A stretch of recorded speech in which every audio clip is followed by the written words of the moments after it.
दिन पूर्वे सोमनाथ महाप्रभुंकर जितेबाला प्रकट हो नथिले गोटे केतकी बण एठी से केतकी बण गोटे कालीजाई क्षीर दिए आज्ञा किसी लोग देखिले जे कौन कालीजाई क्षीर दौचे तार गोटे कौन महात्म्य अच्छी निश्चय बुझा चाहिए लक्ष्य कले लेकिन प्रतिदिन आसिक से क्षीर दौचे सब धीरे धीरे से जगटा खोलिले खोलला देखा भितर ठाकुर बाहर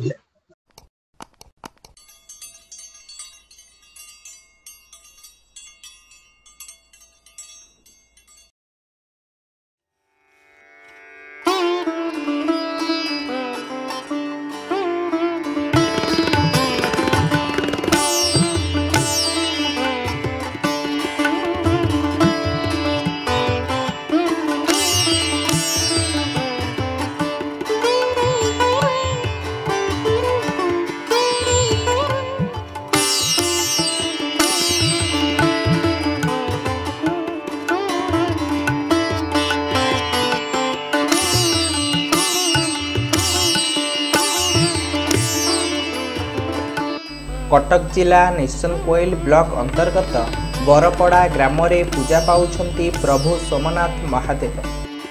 कटकरू प्राय 38 किलोमीटर दूर रे एही महादेवंकर मंदिर आटकाली 12 मास पूजार्चना चली। आखपाख अंचलर ग्रामवासी माने महादेवंकु निजर इष्टदेव भावे पूजा करिथांती। सनातनी धर्म और परंपरा अनुजाई एही सोमनाथ मंदिर रे 12 मासरे 13 पर्वर पालन मध्यरु दोल पूर्णमी हेउथिबा हरिहर मिलन मेलन यात्रा संपूर्ण नियारा। आखपाख पांचपड़ारू राधाकृष्णकर दोल विमान आसी एकत्र होइथांती।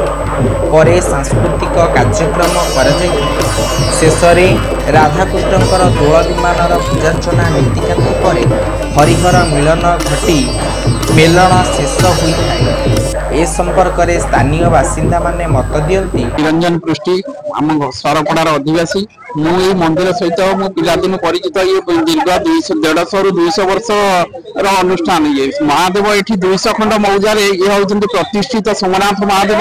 ये पाताली महादेव जे कि ये महादेव ये गोटे आध्यात्मिक परंपरा सृष्टि हुए। ये लोक मान भर गोटे आध्यात्मिक वातावरण भितर मेलन टी विशेष भाव में अनुष्ठित होता है जहाँकि बहु संख्यार लोक एकत्रित होती जहाँकि षंढ सखी मेल ये पवित्र वातावरण जे कि लोक मान गहल आध्यात्मिकता सृष्टि करे।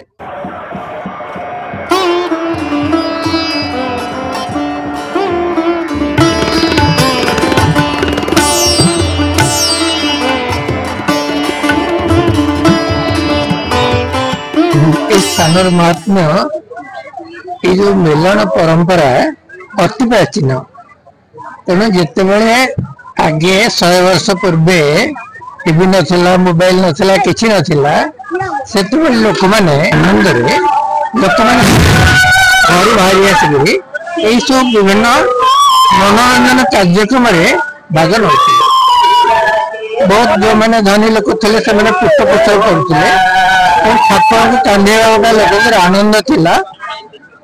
अक्षी तृतीया जाए प्राय किसी चाष कम न था तेणु प्राय ग्रामवासी मैंने इसमें फ्री था तेणु यहाँ बहुत प्राचीन परंपरा गोटे गढ़ी आसुच्छे। महात्मा कौन रही जे सोमनाथ महाप्रभु होते स्वयंभू बहुत दिन पूर्वे सोमनाथ महाप्रभुंकर जितेबाला प्रकट हो नथिले गोटे केतकी बण एठी से केतकी बण गोटे कालीजाई क्षीर दिए आज्ञा किसी लोग देखिले जे कौन कालीजाई क्षीर दौचे तार गोटे कौन महात्म्य अच्छी निश्चय बुझा चाहिए लक्ष्य कले लेकिन प्रतिदिन आसिक से क्षीर दौचे सब धीरे धीरे से जगटा खोलिले खोलला देखा भितर ठाकुर बाहर से पुष्टिघर थिले जो मैंने जगह बुझाबुझी करते किंतु से बेबर्ताघर थिले जे से जगार जमीदार थे मालिक से कहले आम जगह आम यहाँ बुझाबुझी करूँ तेणु बेबर्ताघर हिसाब से गणेश बेबर्ता आसिक ଥଇଥାନ କଲେ, ମନ୍ଦିର ତିଆରି କଲେ, ସେ ପୂଜା ପାଉଛନ୍ତି। ତାପରେ ପରେ ଦୋଳ କାର୍ଯ୍ୟକ୍ରମ କେମିତି କଣ ରହିଲା? ତାପରେ ପରେ ବ୍ୟବସ୍ଥାଘରଙ୍କର କିଛି ଦିନ ସେମାନେ କଲା ପରେ ପଣ୍ଡା ମାନେ ସାମୂହିକ ଭାବରେ ମିଶିକିରି ବର୍ତ୍ତମାନ ପୂଜା କରୁଛନ୍ତି। କାହିଁକି ନା ଏଇଟା ସୁବିଧା ହଉଛି, ଜଣକ ଦାୟିତ୍ୱ ଟିକେ ମେଲଣ କାର୍ଯ୍ୟକ୍ରମ କେତେ ବର୍ଷ ଧରି ହେଲାଣି ନା ନାଇଁ? ମିଲନ କାର୍ଯ୍ୟକ୍ରମ କେତେ ବର୍ଷ ଧରି କହିବାର ମୁଁ ସମୟ କହିପାରିବିନି, ମୋର ଜନ୍ମ ପୂର୍ବରୁ ହଉଛି ମୁଁ ଜାଣିଛି। କେତେ ବର୍ଷ କେତେ କଣ ଠାକୁର କେତେ କଣ ଆସନ୍ତି ଦେଇଥାନ୍ତି? କେଉଁ କେଉଁ ଅଞ୍ଚଳକୁ କଣ ଆସନ୍ତି? କେତେ ଠାକୁର ଆସନ୍ତି ଏଠି? 35 ବିମାନ ଆସନ୍ତି। 35 ବିମାନ ଆସନ୍ତି। ତା ଛଡା ଆଉ ଛୋଟ ଛୋଟ ବିମାନ ମାନେ ବି ଆସନ୍ତି। ଆଚ୍ଛା। ଆଉ ଇଏ ମେଲଣ ବହୁତ ବହୁତ ବର୍ଷ ଧରି ହେଲାଣି, ଆଟଲିଷ୍ଟ 100-150 ବର୍ଷ ଧରି। ଏଠି ଆକ୍ଚୁଆଲି ଯୋଉ ଦଶମୀଠୁ ଆରମ୍ଭ କରି ପୂର୍ଣ୍ଣମୀ ଯୋଉ 5 ଦିନରେ 5ଟି ମେଲଣ ହୁଏ। ଏ ଆଜି ହଉଛି ଶେଷ ମେଲଣ ଏଠିକାର। ଆଜି ପୂର୍ଣ୍ଣମୀ, ଏଇଠି ସୋମନାଥ ମହାପ୍ରଭୁ ଏଇଠି ଯୋଉ ଅଛନ୍ତି ସିଏ ହଉଛନ୍ତି ସ୍ଥାନାଧିପତି, ତା ସହିତ ବ୍ୟବସ୍ଥାଘର ଠାକୁର, ଏଇ 2 ଜଣ ଏଇଠି ମେଲଣ ଆୟୋଜନ କରନ୍ତି। ଆଉ ଯେମିତି ଅନ୍ୟ ମେଲଣକୁ ବି ଏମାନେ ଯାଆନ୍ତି, ସେ 4ଟି ମେଲଣ ପୂର୍ବରୁ ହୁଏ। ଏ ହଉଛି ଶେଷ ମେଲଣ। ଶେଷ ମେଲଣରେ ଆଜି ସରିବ, ମାନେ ଏଇ ଯୋଉ 5 ଦିନର ମେଲଣ କାର୍ଯ୍ୟକ୍ରମ। ଏଇ ଅଞ୍ଚଳରେ ଯେତେ ଦେବାଦେବୀ ଅଛନ୍ତି ସମସ୍ତେ ଆଜି ଆସିକି ଏକତ୍ରିତ ଏଇଠି ହୁଅନ୍ତି, ଠାକୁରଙ୍କୁ ଭୋଗ ଲଗାଯାଏ। ଆଉ ତା ଛଡା ଅନ୍ୟାନ୍ୟ ଯୋଉ ଆପଣ ଦେଖୁଛନ୍ତି ମନୋରଞ୍ଜନ ଯୋଉ ସବୁ ରହିଛି ପାଖରେ, ଲୋକମାନେ ଆସନ୍ତି, ଠାକୁରଙ୍କୁ ଦର୍ଶନ କରନ୍ତି, ଠାକୁରଙ୍କ ଆଶୀର୍ବାଦ ନିଅନ୍ତି। ତା ଛଡା ଗୋଟାଏ ଜିନିଷ ହେଲା, ସବୁ ଠାକୁର ଏକାଥରେ ଗୋଟେ ମିଶନ୍ତି। ଏ ହଉଛି ତାର ଭାବଟା, ଯେ ଏ ଅଞ୍ଚଳରେ ଯେତେ ଅଛନ୍ତି ଠାକୁର ସେ ଗୋଟିଏ ଜାଗାରେ ଏକତ୍ର ହୁଅନ୍ତି, ତାଙ୍କର ମିଳନ ହୁଏ। ଏ ଗୋଟେ ଆଧ୍ୟାତ୍ମିକ ପରିବେଶ ଗୋଟେ ସୃଷ୍ଟି ହୁଏ। ଆଉ ତା ଛଡା ହୋଲି ଯୋଉ ମାନେ ଗୋଟେ ଅଭିର ଦିଆ ନିଆ ହେଇକିରି ଗୋଟେ ମାନେ ସବୁ ଦୁଃଖ ସୁଖ ଭୁଲି ଯାଇକିରି ସମସ୍ତେ ଜଣେ ଅନ୍ୟ ଜଣକୁ ମାନେ ହୋଲିର ସ୍ୱାଗତ କରନ୍ତି, ଠାକୁରଙ୍କୁ ଆଶୀର୍ବାଦ ନିଅନ୍ତି। ଏଇ ହଉଛି ମେଲର ତାତ୍ପର୍ଯ୍ୟ।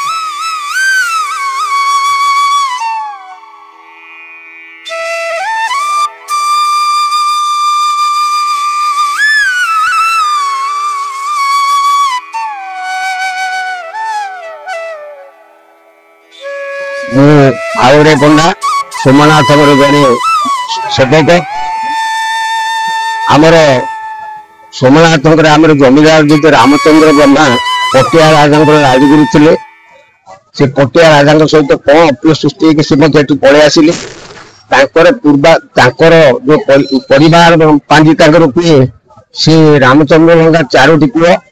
ତେଣୁ ସେ ସୋମନାଥଙ୍କ ପାଖରେ ସୋମନାଥଙ୍କ ଇଷ୍ଟ ହିସାବରେ ସୋମନାଥଙ୍କ ପାଖରେ ରହି ସିଏ ତାଙ୍କର 4ଟି ସନ୍ତାନ ଜନ୍ମ ହେଲେ। ଜଣେ ହେଲେ ବ୍ରହ୍ମା, ଜଣେ ରାୟଗୁରୁ, ଜଣେ ଧାରଲା ଆଉ ଦେବତା। 4 ପୁଅ ତାଙ୍କର ହେଲେ। ତେଣୁ ସେ ସିଦ୍ଧାନ୍ତ କଲେ ସୋମନାଥଙ୍କୁ ଇଷ୍ଟ କରି ଯେ 4ଟି ମେଲ କରିବା। ତାଙ୍କର ମହାପାତ୍ର ସାହେବ ବନ୍ଧୁବାନ୍ଧବ।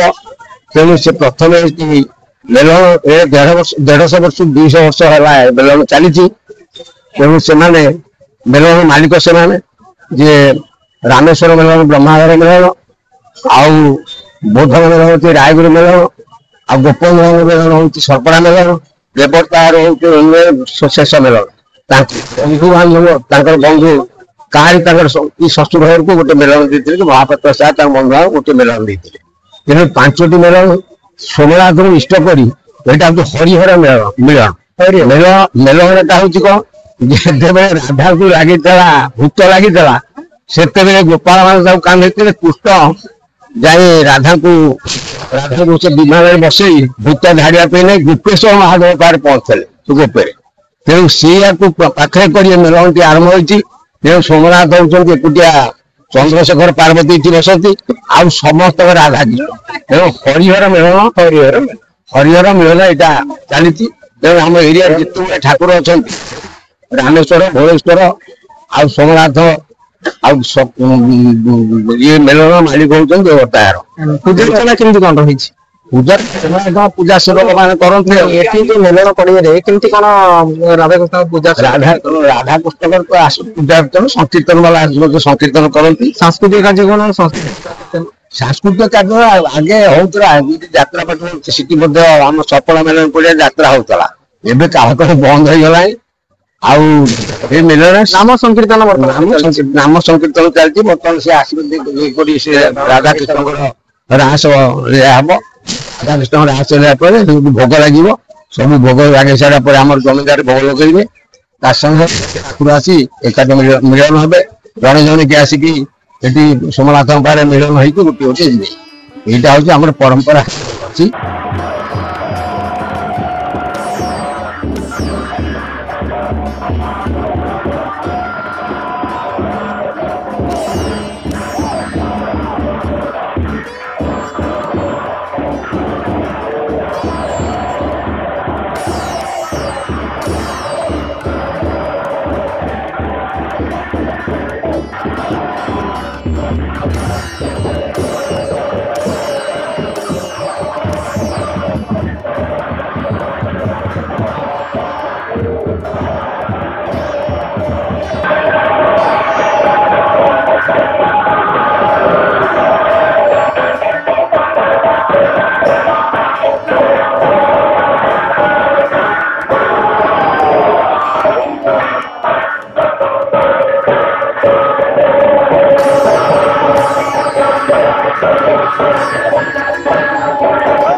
गोल्डन सार्थक चैनल तरफ आपण मानकु स्वागत जनाउछु। गोल्डन सार्थक चैनल हेउची एक भक्ति चैनल जहाँ ओडिया भाषा रे प्रसारित भक्ति आध्यात्मिकता एवं धर्म नैतिक मूल्यबोध उपरे ध्यान देइथाय। आम संस्कृति और आम परंपरा उपरे आधारित आमर एही आध्यात्मिक भरा वीडियो देखिबा पई आपण माने आज ही एही चैनल को सब्सक्राइब करी आम सह जोड़ी होंतु एवं वीडियो पठाइबा पई आज ही जोगाजोग करंतु।